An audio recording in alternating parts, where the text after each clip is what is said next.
शिंदे साहेबांकडे बोट दाखवून उद्धव ठाकरेंनी सांगितलं होतं की आम्हाला सामान्य शिवसैनिकाला मुख्यमंत्री करायचंय, असं प्रत्युत्तर आता राऊतांच्या आरोपांवर मंत्री शंभूराज देसाईंनी दिलेलं आहे. संजय राऊतांना आता 5 वर्षांनी हे का सुचलंय, एका रात्रीत असं काय घडलं, असा सवालही देसाई यांनी राऊतांना केलेला आहे. संजय राऊत आता बोलतायत की पवार साहेबांचा विरोध होता, मग 5 वर्षांपूर्वी ते हे का बोलले नाहीत.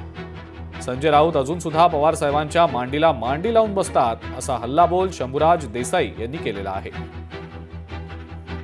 वर्षांना सुचलं का बोलायचं.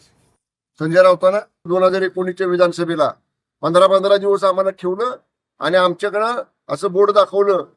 माननीय उद्धव ठाकरे साहेबांनी, शिंदे साहेब आमच्या बरोबर बसले होते आणि शिंदे साहेबांकडे बोर्ड दाखवून म्हणले मला सामान्य शिवसैनिकाला मुख्यमंत्री करायचं आहे.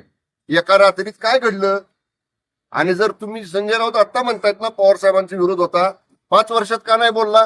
पवार साहेबांच्या मांडीला मांडी लावून बसताय ना अजून सुद्धा.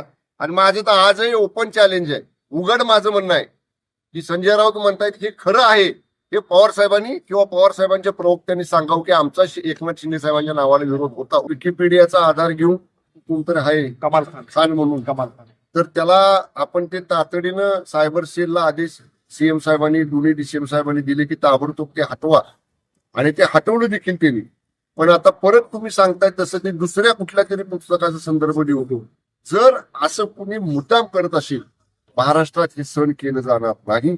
आणि नक्की परत एकदा सायबर सेलला तर माननीय मुख्यमंत्री आदेश देतीलच, पण जाणीवपूर्वक अशा पद्धतीचं छत्रपती शिवाजी महाराजांच्या बद्दलचं मानहानिकारक जर कोणी असं काही पसरवत असेल तर राज्य सरकार त्याच्यावर कठोर कारवाई करेल.